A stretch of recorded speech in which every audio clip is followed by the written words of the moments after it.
이리 오너라 이리온. 가장 좋아하시는 정홍식 연구원의 월보. 중소기업 많이 움직여가지고 좀 그런데도 계속 움직이네. 네. 많이 다들 올라온 것 오늘은 같습니다. 제가 아침에 뭐 종목이 잔뜩 있어서 제가 뭐 좋아 보이냐 했더니 나이스 DMB랑 저기 아이센스 두 개 얘기하셨으니까 최근에 2개 탐방 다녀왔습니다. 예, 쭉 들으시고 아이센스와 나이스 DMB는 하여튼 이번 월보에서 좀 말씀한 언급하신 정보니까 더 주목해서 들으시고 했으면 좋겠습니다. 뭐 삼성전자 안 움직여도 2,000 넘어가는데 뭐 어색하네. 근데 하여튼 분위기들은 하여튼 우리가 미래를 참 알 수가 없어요. 근데 하여튼 주시장은 상당히 좋은 기업들이 여전히 많아가지고 해볼만하다는 생각입니다. 먼저 인사드리겠습니다. 윤세 인조입니다. 네, 이베스트 정우식입니다. 네, 안녕하세요. 이리온 프로데클러 염승환 차장입니다. 한 분이 한 2번에 걸쳐서 이 댓글 좀 꼭 소개 좀 해달라 그래가지고 좀 안 소개해드릴 수도 좀 없을 것 같아요. 그냥 간단히만 제가 좀 내용 소개해드리겠습니다. 그러니까 뭐 인기가 높아질수록 악플도 좀 높아진다는 통계도 있는데 어쨌든 그만큼 이제 이 채널이 빠르게 성장하고 있다는 증거니까. 4년이나 된 채널인데 무슨 그래서 최근에 팟빵에서만 했으니까. 네. 그래서 좀 좋은 관점으로 봐주시면 좋겠고, 특히 또 악성 댓글 다시는 분들이 있는데 이분이 좀 하시는 얘기가 그분들의 목적은 아마 이 채널의 좀 폐지가 아닌가 그렇게 좀 생각을 한다고 하시는데, 어쨌든 뭐 지금 이리온이 계속 유지가 되고 지금처럼만 좀 해주시면 뭐 계속해서 뭐 좋은 결과 있지 않을까 이렇게 보고 있고, 특히 지금 자기도 뭐 안다 그러더라고요. 보고서 하나하나 이렇게 분석해서 쓰는 게 얼마나 힘든지 애널리스트 분들 어쨌든 좀 힘내시라고 응원의 댓글 좀 말씀해 주셨고, 절대 채널 좀 폐지하지 말고 영원히 좀 갔으면 좋겠다. 이렇게 좀 말씀을 좀 해주셨습니다. 그랬던 뭐 우리가 지웠지만은 뭐 IS 동서 갖고도 얘기하고 자꾸 김수련 영화 갖고 얘기해가지고 내가 그랬었는데 IS 동서 어제도 내고 오늘도 자료 냈었는데 주가도 좋잖아. 뭐 그걸 갖고 수익률 비교하면서 뭐 종목 피킹 능력이 떨어지는 애를 갖다는 아니 도대체 왜 떨어지를 그랬어요. 근데 그것도 좋은데 뭐 두 번째 거는 거의 속어까지 썼기 때문에 뭐 그건 지난 거고, 일단 뭐 시장이 오늘 녹음을 이걸 먼저 하자고 그랬어요. 다른 것들 자료가 많이 나왔는데 이유는 중소형주에 대한 고민들이 깊어진 것 같고, 근데 또 이런 말도 하던데 이스라엘 어제도 그렇고 막상 팔고 나면 사기가 힘드니까 중소형주는 특히. 네, 맞아요. 막 팔고 나면 못 사요. 그러니까 그 컴퍼니 좋은 기업이냐가 중요한 것 같다 얘기를 했어 내가. 근데 그건 좀 단기에 좀 흔들려도 흔들릴 것 같지도 잘 않다 그랬어 내가. 근데 이제 그런 고민들을 하시는 것 같은 느낌이었어요. 그래서 오늘 그런 거 잘 선별합시다. 근데 뭐 애널리스트가 기업을 분석하는 사람이에요. 기업 좋은 기업만 우리가 하는 거지 뭐 주가를 어떻게 알아. 저는 대놓고 주가 잘 못 맞춥니다. 뭐라고 하셔도 돼요. 주가 잘 못 맞추기 때문에 저는 그냥 기업 분석하는 거라고 보시면 될 것 같아요. 당신을 본 지가 꽤 오래됐잖아요. 제가 10년이 2011년 10년 보고서 리노 때부터 알고 전 직장부터 아는데, 내가 여기서 난 잘 말 안 돌리고 얘기하니까 내가 회사 간두고 나면 홍씨한테 전화가 종목 추천받게 녹음해놓는다.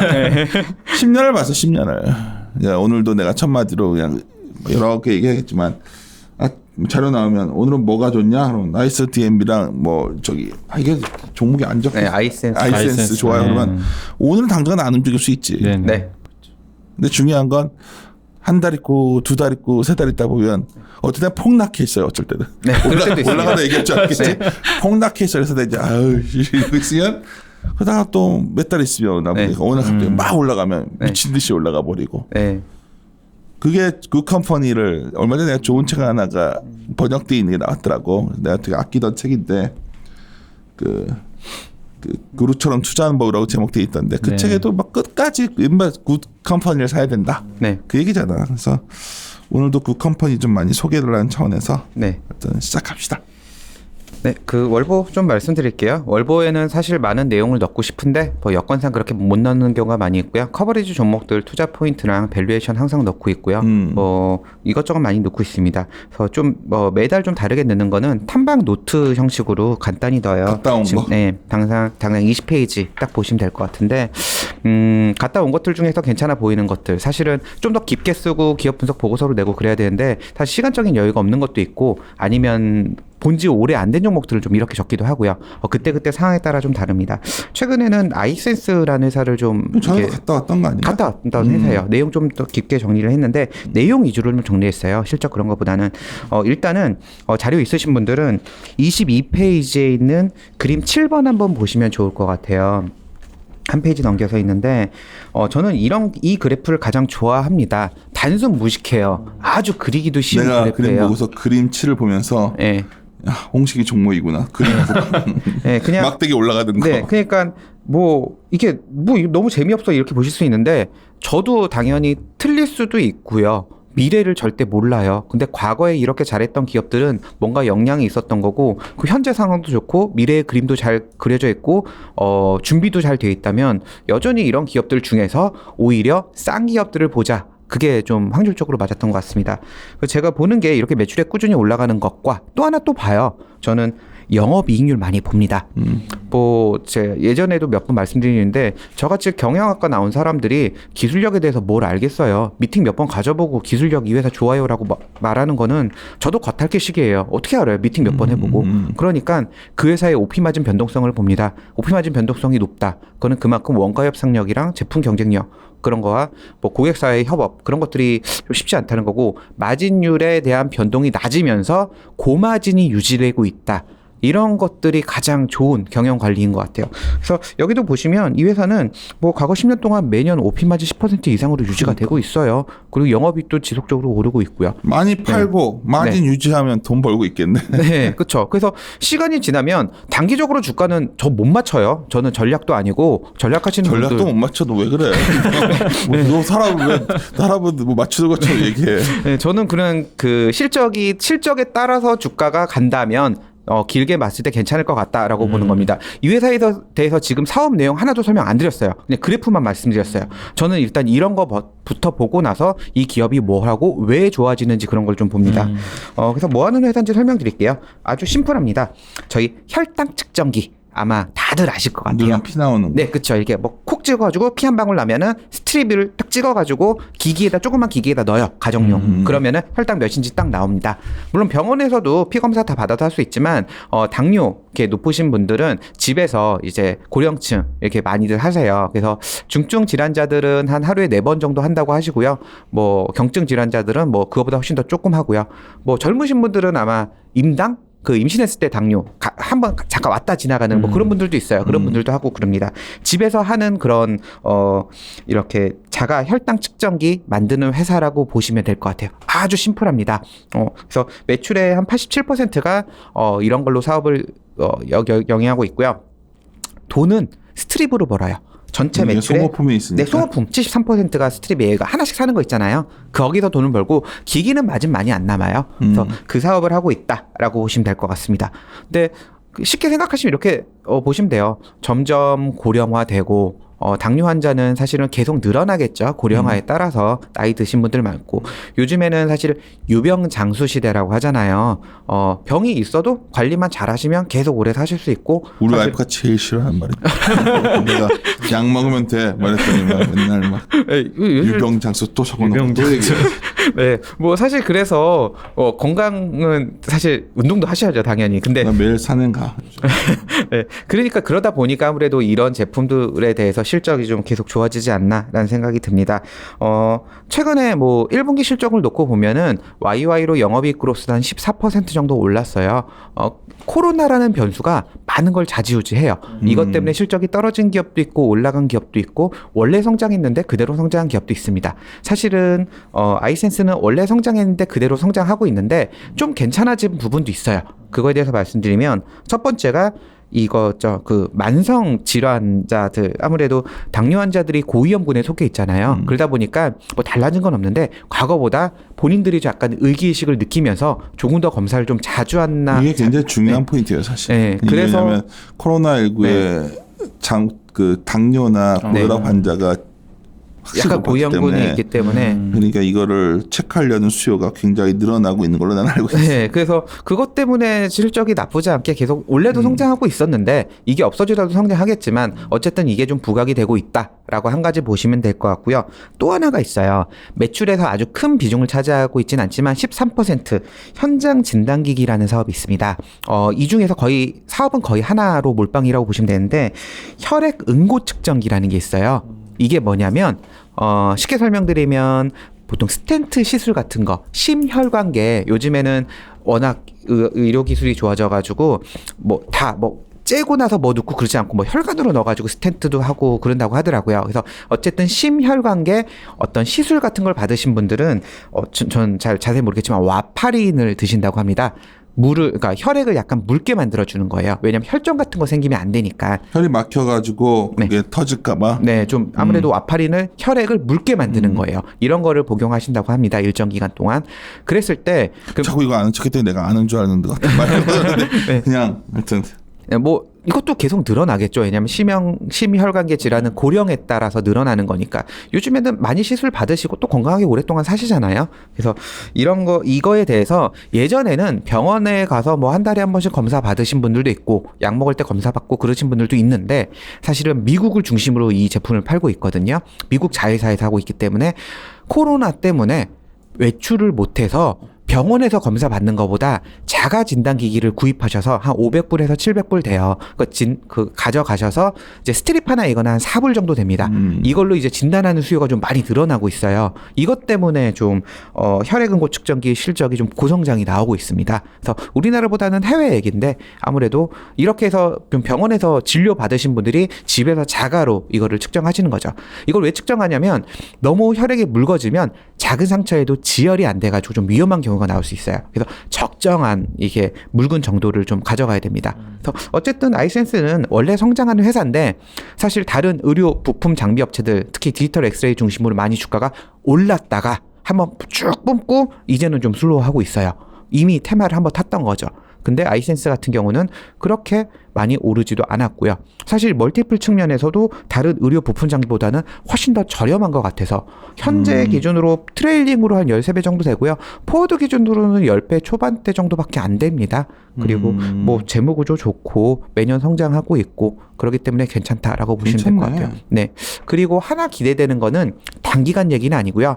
한 2022년 얘기인데 너무 먼 얘기인데 어쨌든 모멘텀이 있다는 건 나쁘진 않은 거니까요. 지금은 다들 이렇게 바늘로 콩 찍어가지고 스트립으로 넣어가지고 검사하세요. 그게 혈당 측정기에 대해서 지금 그렇게 나오고 있는 건데 해외에서 몇 개 업체들은 이미 연속 혈당 측정기라 그래가지고요. 팔뚝이나 아니면은 배 같은데 붙여놓아요. 한 일주일에서 뭐 열흘, 2주 붙여놓고 나서 스마트폰으로 연동되죠. 센서가. 그래가지고 자동으로 이제 혈당이 측정이 됩니다. 그러면 계속 뭐 사실은 평생 이거를 바늘을 찌르신 분들은 하루에 4번 찌르는 거 기분 나쁘잖아요, 되게. 근데 이걸 한번 꼽아 놓으면은 휴대폰으로 계속 관리가 되는 거고 특히나 많이 좀 고위험군이신 분들은 그때그때 하는 것보다 혈당이 갑자기 높아졌을 때 혹은 갑자기 낮아졌을 때 휴대폰에서 알람이 오거나 실시간으로 봐야 되잖아요. 그래서 그건 연속 혈당 측정기라고 부르거든요. 그 제품이 별 문제가 없으면 한 2021년 말 정도에 나올 거예요. 그럼 그때부터는 조금 더 상황이 좋아지지 않을까라고 보고 있습니다. 사실 네. 이거가 저번에도 한번 얘기하셨었고 네, 맞습니다. 이게 굉장히 큰 시장이거든요. 네. 어마어마하게 큰 시장이고 네. 결국은 인류가 수명이 길어지면서 가장 늘어나는 게 네. 당뇨에 대한 공포고. 네, 그렇죠. 그쵸? 진단 쪽. 근데 이제 네. 이게 얘네만 할 수 있는 건 아닐 거 아니야. 네, 그렇습니다. 그러니까 그런 그거가- 건 이제 국내에선 1위지만 사실은 다른 업체들도 많이 하죠. 경쟁은 당연히 치열합니다. 그러니까. 네. 근데 일단은 그 연속 혈당 측정기라는 게 왜 계속 성장할 것 같냐면 아주 심플하게 지금 이거는 준비 과정이에요. 지금은 측정만 하고 나서 이게 뭐 인슐린 같은 거 먹거나 아니면 뭐 주사를 맞거나 그런 걸 다 수작업으로 하게 되는데 이제 시간이 좀 지나면 지금 인슐린을 자동으로 주사하는 그런 의료 업체들이 있어요. 근데 그 업체들이 측정을 하고 나서 넣어야 되는 건데 지금은 자기가 측정하고 자기가 맞게끔 주사하고 그런 걸 다 수작업을 하잖아요. 근데 그 인슐린을 주사하는 업체들이 측정하는 거는 이제 다른 데서 기술 가져와야 되니까 이런 아이센스 같은 업체 그리고 글로벌리하게 지금 지금 3개 업체만 지금 제품 출시가 되고 있고 다른 업체들도 지금 많이 나올 거거든요. 그런 업체들이랑 협업을 해가지고 그런 의료기기들이 나올 겁니다. 앞으로 계속. 그러면은 이게 막 치료를 내게 하는 것도 아니고 네. 딱 센서 작동되게 해서 네. 인슐린이 이게 문제가 부족하다. 있으면 네. 쫙 주입이 되고 뭐 그쵸. 이런 거가 나오면 네. 해방되는 거 아니냐 하는데 꿈 같은 얘기가 아니라고 하더라고요. 이게. 근데 그게 몇 년 지나면 나올걸요? 그리고 이미 지금 시범 제품들은 나와 있어요. 그래서 약간 그런 이게 또 방수도 돼요. 샤워도 한대요, 다. 그래서 딱 꼽아놓고 약간 생활에 불편함은 있겠죠. 뭐 운동할 때 너무 뭐 좀 떨어지거나 그럴 수도 있겠지만 꼽아놓으면 인슐린이 자동으로 들어가는 거예요. 측정해서 너무 혈당이 높거나 낮거나 그러면 자동으로 그만큼 용량이 주입되는 겁니다. 몇 년 지나면 아마 나올 것 같아요. 이게 어마어마한 시장일 것이다. 그랬을 때 그 아이센스가 그 시장에서 얼마나 차지할 거냐는 다른 문제니까. 그렇죠. 그거는 모르죠. 그러니까 저도 모르는 모르겠으니까. 문제입니다. 근데 네. 그 시장이 열릴 것이냐, 그 파이가 있는 네. 시장이 그거는 팩트인 것 같더라고요. 그건 열리겠죠. 당연히 다들 수요는 엄청 있고. 날린 것 같더라고 이미. 매일 그 자기가 주사 맞는데도 생각해봐요. 꼽아놓고 자동으로 그 주사액이 주입되거나 그런 시대가 전 열릴 것 같습니다. 다들 그걸 원하시겠죠. 혹시 의사분들이 듣다가 쟤들 뭔 소리 하실지 제가 잘 네. 의학 지식이 짧아서 네. 그래요. 근데 투자 쪽에서 많이 논의되고 있는 네. 핫한 주제이기 때문에 이게. 네, 그렇죠. 길게 봤을 때는 뭐 시장은 크고. 아이센스 이거 장기적으로 상당히 재밌겠는데. 네, 뭐 단기적으로는 뭐 크게 없어요. 그냥 실적은 꾸준히 올라가는 기업, 올해도 실적도 성장하겠다. 좋지, 이 정도면 뭐. 네, 그렇게 보고 있습니다. 이게 근데 그 연속 어쨌든 이제 이쪽으로 연속 제가 혈당 이게 들어보니까 이쪽 방향이 맞는데 네. 그러면 어쨌든 주력은 아직 자가혈당 측정기 요거잖아요. 네, 그렇습니다. 이렇게 보면은 이게 그럼 결국 나중에 이걸로 다 대체된다고 보세요? 아니면 그래도 같이 가는데 네. 비중이 이쪽이 좀 더 늘어나는 건지? 엄청 오래 걸리겠지. 이게 대체는. 좀 완벽히 대체되긴 힘들 거예요. 왜냐하면 연속 혈당 측정기는 중증 질환자한테는 굉장히 좋아요. 근데 경증 질환자한테는 그게 안 맞고요. 그리고 스트립을 이게 약간 가격의 문제인데 스트립을 하루에 4번씩 이렇게 자기가 하는 것보다 연속 혈당 측정기를 썼을 때 훨씬 돈이 많이 듭니다. 그렇기 때문에 이건 보험도 나중에 따져봐야 돼요. 보험에서 어느 정도 지원되고 어느 정도 보존되는지 그런 것들을 좀 따져봐야 되는 거기 때문에 제가 지금 어떻게 된다라고 말씀드리기 약간 어렵습니다. 먼 뒷날 얘기예요. 먼 날 얘기인데 생각보다 상용화돼서 나올 기간이 뭐 10년 뒤 이런 게 아닌 네, 것 그쵸, 같아요. 아닌 것 같아요. 이게 네. 1, 2년인 것 같다는 생각이 들어서 네. 그러면 이게 올해 지나고 내년이면 상당히 재미있어질 수 있는 거. 이거는 왜냐하면 워낙 그 환자가 많으니까, 네. 워낙 글로벌이 많으니까, 네. 이건 되면 돈 되는 산업이거든. 네. 그러니까 많이 달려드는 것 같은데 이게 전에도 한번 했었어요. 아이센스 네, 맞아요. 얘기하는데 일단 이 시장 기본적인 게 잘 되니까 뭐 단기로도 좋고, 네. 장기로는 이런 기대감도 있으니까 또 네. 이게 다 재미있겠는데. 그 연속 혈당 측정기는 향후가 아니라 현재도 고성장이 나오고 있어요. 글로벌리하게. 굉장히 고성장이 나오고 있는데 재밌는 건 연속 혈당 측정기와 이 자가 혈당 측정기, 그러니까 직접 수동으로 하는 것과 자동으로 하는 거 이게 합쳐서는 계속 성장을 하고 있는데 여기 자가 혈당 측정기 있잖아요. BGM. 지금 사실은 아이센스가 영위하고 있는 사업은 글로벌리하게 그렇게 성장하진 않아요. 오히려 역성장 쪽에 가까워요. 왜냐하면 연속 혈당 측정기가 그 시장을 좀 잡아먹고 있는 상황이거든요. 그래서 아무래도 많은 기업들이 연속 혈당 측정기로 뛰어들려고 하는 거고 아이센스 뛰어들려고 하는 것 같습니다. 그래요. 탐방 갔다 온 기업들 너무 오래 하나 설명 길게 드렸고요.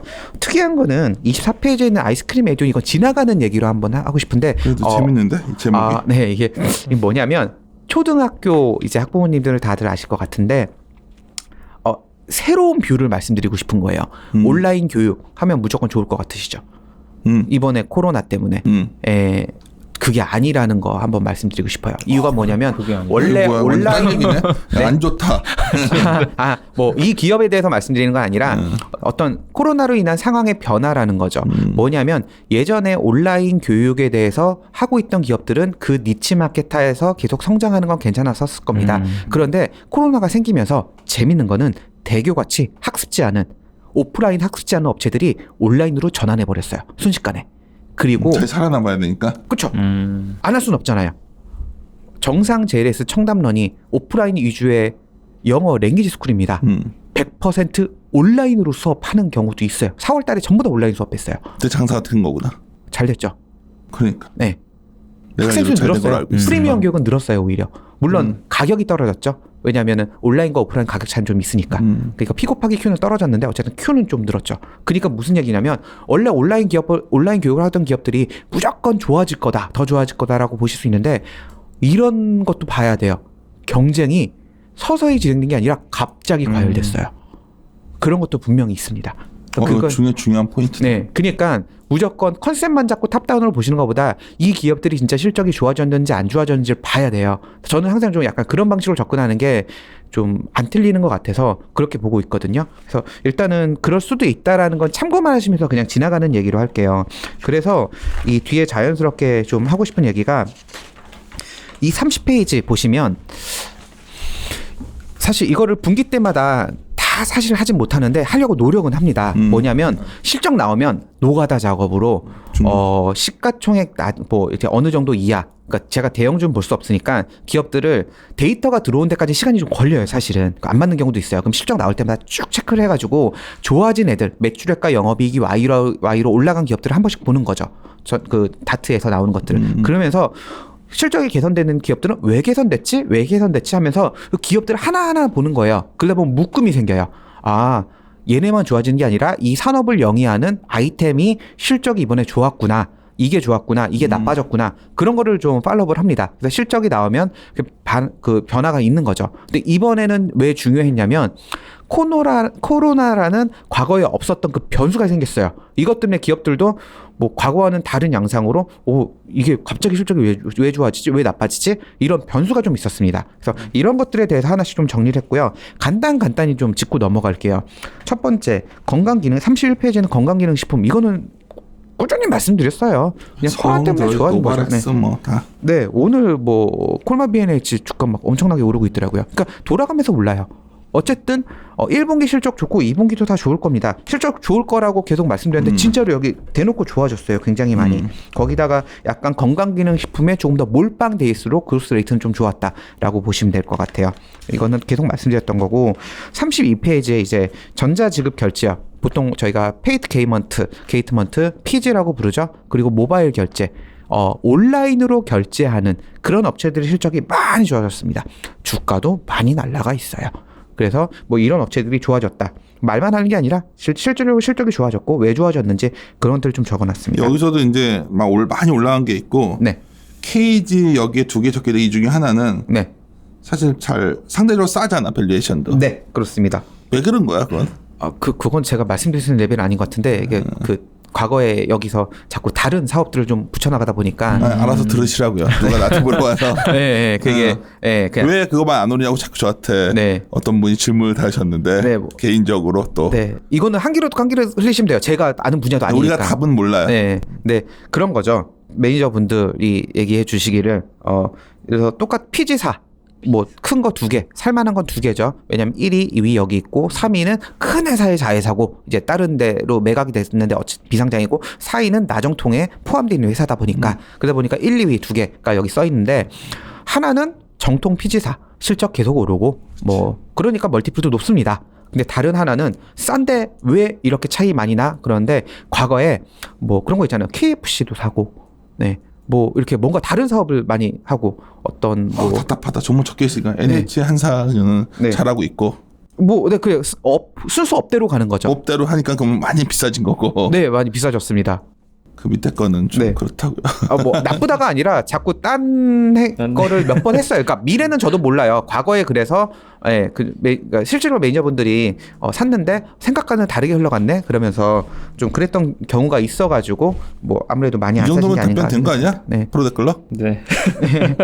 근데 미래는 알겠습니다. 저도 몰라요. 네. 제가 사실 커버하는 회사들은 아닙니다. 네. 그 신용평가 이쪽은 조금 이따 말씀드릴게요. 네. 그리고 재밌는 건 34페이지에 제지 포장업이 들었어요. 이거 느낌 하고 오실 거예요. 왜 제지가 갑자기 좋아졌지? 택배예요. 네. 온라인 수요 급증하니까 뭐 골판지 만드는 업체들. 그 재밌는 게 골판지 만들 때 고급 약간 골판지들은 백판지 그런 것도 좀 써요. 이렇게 약간 그래서 전체적으로 제조업체들이 실적이 좋았어요. 이 중에서 재밌는 거 하나 말씀드릴게요. 율촌화학이라는 회사가 있어요. 저는 유가 폭락했을 때 제일 먼저 떠오르는 회사 중에 하나였었어요. 이 회사가 율촌학 아마 생소하실 거예요. 저희 신라면 그 라면 봉지 아시죠? 그거 율촌학이 다 만들어요. 농심 계열사니까. 네, 농심 계열사예요. 그 괜찮겠네요. 농심에 있는 예. 과자 봉지 있죠. 그거 다 만들어요. 이번 코로나 때문에 과자 많이 팔렸대요. 애들 집에서 군것질 많이 하느라고. 그쵸. 그 라면 엄청나게 팔렸대요.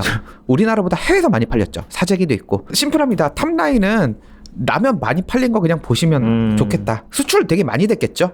뭐 아무래도 그리고 이번에 이건 제가 아는 분야는 아닌데 얘기 들어보니까 이런 게 있었대요. 라면이 예전에 잘 팔려봤자 기존에 잘 팔리던 곳에서 조금 더 잘 팔렸던 건데 이번에는 새로운 곳에서 많이 팔렸대요.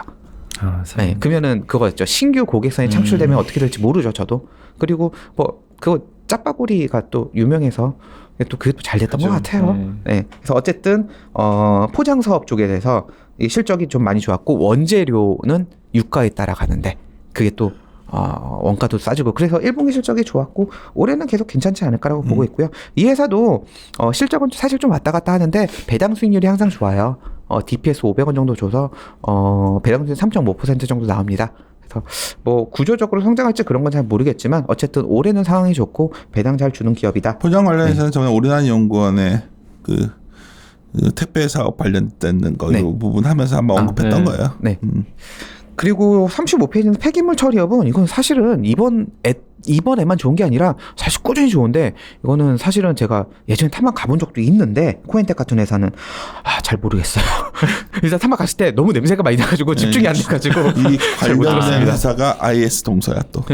네, 일단은 폐기물 관련돼서는 피가 계속 오른다고 하더라고요. 알았던데 이제. 그 인선이 하도 IS 동서 갖고 나한테 뭐라고 이 사람들이 이러는데 그냥 건설만 하기 그러고 이렇게 섞여 있어가지고 저희가 말했던 건데 폐기물 쪽에 상당히 그 PF 같은 걸 제가 힌트를 드릴게요. 디벨로퍼나 이런 쪽에 계신 분들은 IS 동서를 잘 알아요. 하도 이번에 이거 아까 한번 해프닝이 있었기 때문에 했는데 그 PF 같은 거 이렇게 심사 같은 거 하다 보면 그 안에 보면 IS 동서 지분 들어간 것들이 꽤 많아. 투자를 잘 한다고요. 그러니까 저희가 그냥 이렇게 막 하지 않는다는 걸 다시 한번 드리는 거예요. 그게 뭐 그렇게 뭐 어떤 건설주가 더 좋다 뭐 이런 걸 저한테 설명을 한다고 해서 저희도 우리 애널리스트가 다 과정을 갖고 사는 거니까 안시동서도 갑자기 생각나는데 폐기물 이쪽도 상당히 잘 하고 있죠. 폐기물이 재밌게도 계속 성장을 하고 있었고요. 피가 계속 오른 걸로 알고 있고요. 특히나 이번에는 이건 제가 확인이 안 돼요. 사실은. 근데 그 의료 폐기물이 좀 많았던 것 같아요. 그런 그냥 우리가 쓰레기 그런 게 아니라 어떤 특수한 폐기물들 있죠. 그런 거 처리할 때는 좀 더 회사의 실적이 좋아지는 게 있는 걸로 파악되고 있습니다. 그래서 이거는 뭐 그렇게 하고 넘어가도록 하고요. 36페이지는 엑스레이는 저번달 월급 때 자세히 다뤘기 때문에 넘어가고요. 근데 이 중에서 다른 건 많이 움직였었는데 보니까 딱 봐도 싸다. 아이센스가. 네, 아이센스가 뭐 그쵸. 다른 기업들보다 훨씬 쌉니다. 그러니까 안 올랐어요. 다른 기업들보다는. 다른 기업들은 이미 한번 타고 올라갔었고요. 음식료는 뭐 제가 하는 게 아니라 섹터분이 해줘야 되는 거니까. 많이 얘기했어요. 네, 그러니까 이것은 뭐 중소형 애들 많이 좋았고요. 재밌는 거 말씀드려요. 38페이지에 정밀화학 제품들이 많이 올랐는데 이 중에서 특이한 게 뭐냐면 계면활성제라는 게 있어요. 이게 물과 기름을 섞이게 하는 성질을 가진 물질인데 이게 소비재 중심으로 굉장히 많이 사용돼요. 그러니까 식품에도 들어가고 화장품, 특히 샴푸, 뭐 린스, 뭐 그런 세제 그런 데 굉장히 많이 들어가거든요. 근데 왜 실적이 좋아졌지? 라고 보면 아주 심플해요. 최근에 1분기 때 생활 소비재 실적 많이 다들 좋아졌어요. 그러니까 거기 들어가는 원료 공급했던 회사들이 실적이 좋았습니다. 그래서 되게 이런 것들은 뭐 생각을 약간 못 하셨겠죠. 얘네들이 뭔데 좋아지지? 그랬겠죠. 근데 그래서 많이 좋아졌다라고 보시면 될 것 같아요. 그리고 관련돼서 뭐 윤활유 같은 업체들도 사실은 가동률이나 어떤 전방은 좀 안 좋을 수 있는데 유가가 떨어지다 보니까 영업이익이 좀 많이 올라갔습니다. 뭐 한국쉘석유, 뭐 미창석유 사람들이 잘 매매는 잘 안 하는데 어쨌든 바텀업으로 확인하다 보니까 1분기 실적이 좋았다. 이 정도로 보시면 될 것 같습니다. 그리고 39페이지, 40페이지는 뭐 제가 말씀드릴 수 있는 건 아니에요.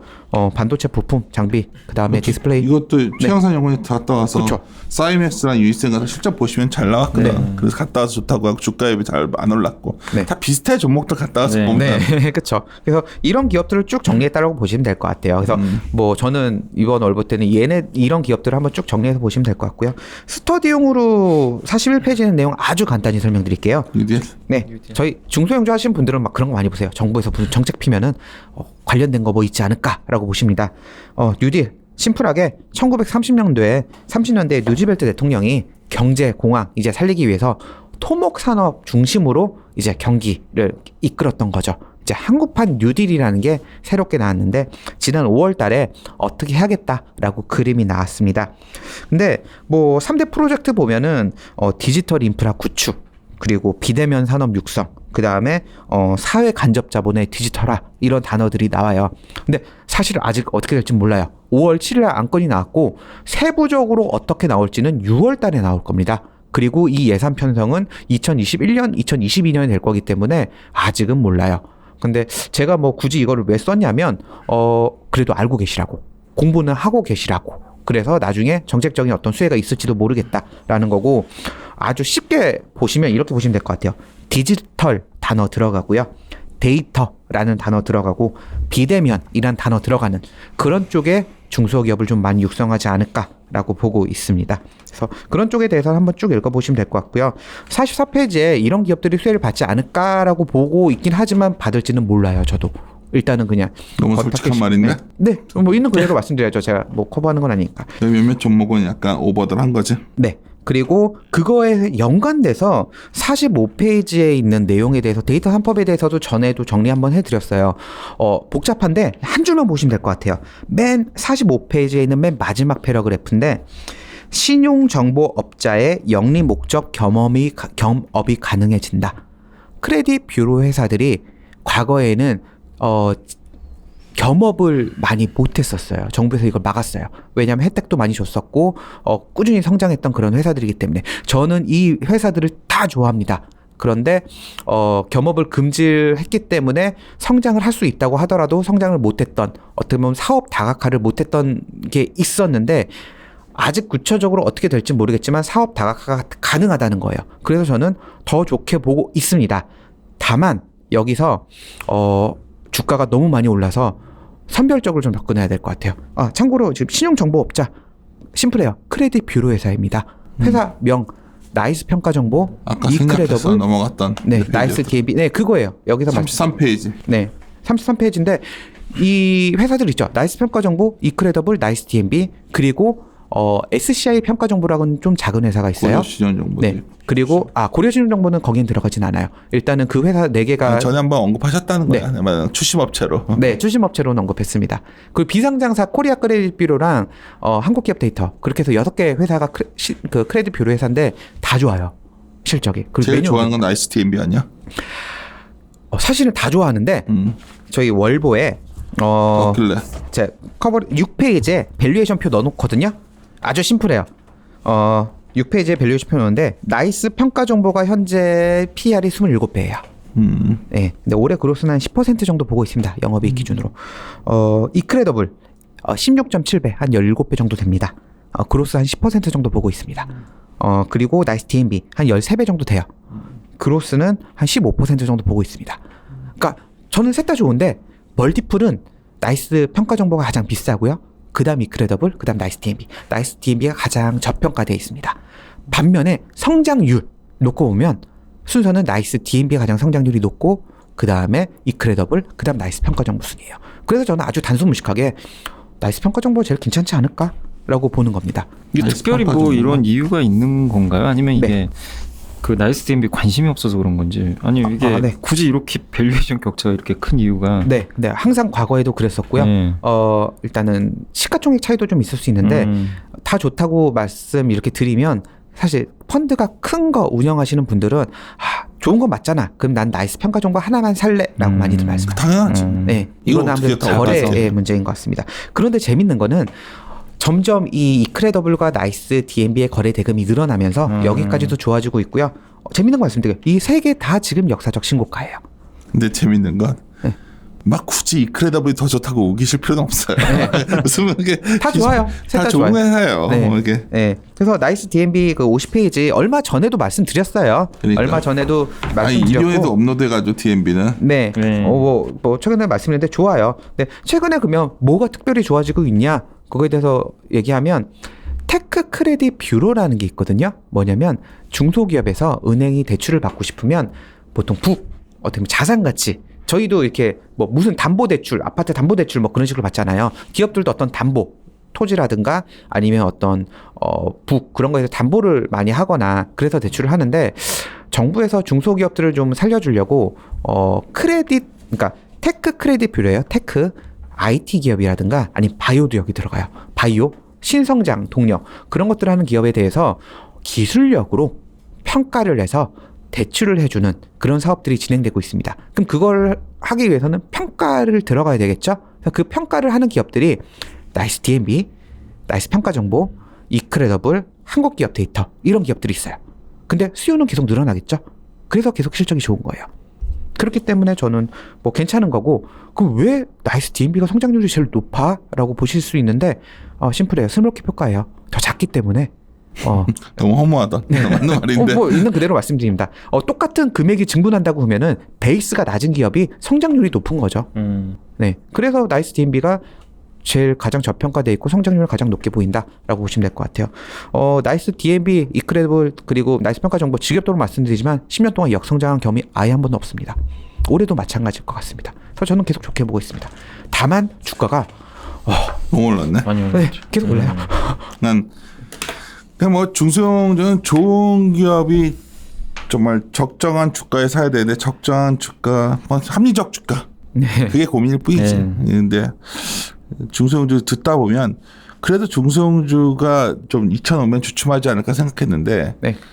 괜찮은 게 너무 많다. 좋은 회사는 많은데 사실은 그 좋은 회사들이 지금 주가가 다 안 싸요. 안 싼데 네. 또 오늘 이렇게 하다 보면 오늘도 이제 최영삼도 몇 군데 얘기를 해보면 의외로 또 이렇게 주가가 이렇게 막 많이 올랐다 생각이 안 드는 것들도 의외로 많더라고. 네. 상대적으로. 뭐 IT는 더 많이 괜찮은 올라- 게 있는 것 같아요. IT는 특히 네. 더 네. 그런 그쵸. 게 많고 아까 이것도 뭐냐 아이센스 같은 것도 그렇고 그렇죠. 그래서 아이센스도 그렇게 많이 안 올랐습니다. 그런 걸 찾아서 또 그런 것들도 한번 찾아보고 네. 음식료에서도 10년형이라 녹음하다가 어제 같이 녹음하지 네. 않았나? 풀몬 같은 풀몬. 것들도 예를 들어서 엉뚱하니 미국에서 그런 이벤트가 네. 있는지 우리는 모르고 있었거든. 부부. 그러니까 그런 거를 찾는 과정인 것 같아서 네. 하고 우리 정식 팀장이 굉장히 요새 힘들었는데 우리 새로운 인력이 좀 있으면 출근하죠. 네, 다음 주 정도부터 쭉. 또 여성 동지여가지고 지금 네, 그러게요. 그러니까 너무 잘 해봅시다. 뭐 시장이 2,000이 왔죠. 원래 한 2,000 정도면 좀 버겁지 않을까 봤는데 주변에서 다들 안 된다고 2,000에 팔아야 된다고 하는 거 보니까 다 몰랐는데 오늘이 뭐 마지막 디데이라고도 하대. 200일선에 걸친 날이라고. 200일선은 그냥 200일 동안의 주가를 평균한 값입니다. 네, 맞습니다. 경기선도 아니고요. 그냥 200일을 이동 평균한 값. 그렇기 때문에 그게 어떤 의미를 갖는지 저는 잘 모르겠어요. 그래서 많은 분들이 그 얘기를 하시길래 그리고 시장에서 우리가 선택할 수 있는 건 좋은 기업을 찾아서 그 주주가 될 것이냐에 대한 고민이라 본다면 제가 또 옛날 누가 괜히 어제 흥분했다가 괜히 또 달래야 되니까 이제 뭐 이렇게 해가지고 얘기를 하다 보면 내가 생각하는 그 컴퍼니가 의외로 많구나 우리나라에도 네. 특히 중소형주에서 네. 그래서 그런 기업들을 잘 하시고 저보다는 우리 정홍식 팀장이 잘 발굴해 오니까 오늘 월보 보시면서 특히 공들인 작업이 이번 실적 시즌 나온 뒤에 다 업데이트 해놓은 거 있거든요. 네네. 그거 한번 쫙 보세요. 보시고 그 기업들이 좀 흔들렸을 때 뭐 주주가 되시던지 아니면 뭐 나는 신경 안 쓰겠다고 사시던지 그건 다음 문제고 우리가 그것까지 알 수는 없는 부분이니까 알겠습니다. 벨류앤그레스 6월호 이 정도에서 마무리 짓죠. 우리 프로데클러버 말할 거이다 요새 며칠 동안. 아니 근데 그 요새 이제 요건 이제 중소형주 얘기는 아닌데 한 분이 이제 그 얘기는 하시더라고요. 이제 방금 이제 지수 얘기하셨으니까 좀 너무 놀라운 게 삼성전자가 이렇게 안 가는데도 지수가 2,000도 넘고 근데 이제 본인은 이제 그 얘기는 하시더라고. 삼성전자가 막상 가면 이제 중소형주로 수익이 좀 많이 나셨나 봐요. 중소형주가 빠지는 거 아니냐. 이런 또 걱정도 그게 아닐 것 하시더라고요. 같다는 얘기를 한 거야 지금. 네.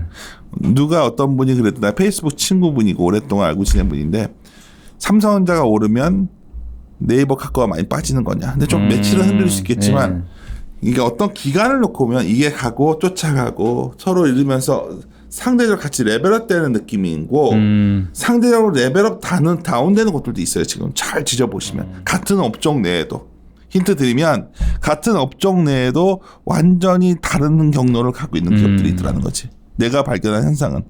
그렇다면 극명하게 나왔어요. 아까 우리 정홍식 팀장이 답을 말해준 건데 성장 없는 주식은 버리고 성장하는 주식은 좀 마이너스 나가지고 막 어떤 날은 주가가 오르면 부담스럽겠죠. 예. 그러면 아니 요새 성종화 팀장 봐. 내가 어깨에 힘이 들어가서 도저히 내려오지 않았어요. 그냥 카카오 좀 많이 오지 않냐. 그랬더니 무슨 말씀이니까 전문가님 하는 거는데 그게 흥분한 게 아니라 심플해. 토스를 생각하고 네. 페이코를 생각하는 순간 네. 카카오 가치를 보는 거지. 그러니까 싸게 잡으신 분은 내 말은 팔지 마시라는 얘기예요. 여기서 사시라는 얘기가 아니라 우리가 사과나무를 쌌던 날이 3월 24일입니다. 그날 주주가 된 뒤에 과연 얼마나 주주가를 유지하고 계신지 잘 모르겠어. 네. 내가 봤을 땐 태반이 주식은 팔고 또 곧버스만 안 샀으면 하는 마음이지만 하여튼 그런 상황입니다. 하여튼 2천 넘은 날이 기쁜데 우리는 계속해서 굿 컴퍼니를 찾아서 또 헤맬 거고 우리 정우신 영어를 너무들 좋아하니까 근데 확실히 주가가 좀 올라왔다는 굿 컴퍼니 찾기가 여기서 참 힘들어졌어. 네. 아니, 소수로 많이 올랐어요. 많이 오르니까 우리 기준에는 좋은 기업인데 좀 리즈너블 프라이스 있는 것들이 자 오늘도 나름대로 우리 최선을 다해서 전했어요. 그거를 이해하시는 분들은 단기 주가 연연하시지 말고 그래도 이 정도 가격이면 해볼 만하다고 말씀드린 거니까 잘 선택해서 우리와 함께 고민했으면 좋겠습니다. 마무리 하도록 하죠. 예. 이리 오너라. 이리 오너라. 이리 오너라.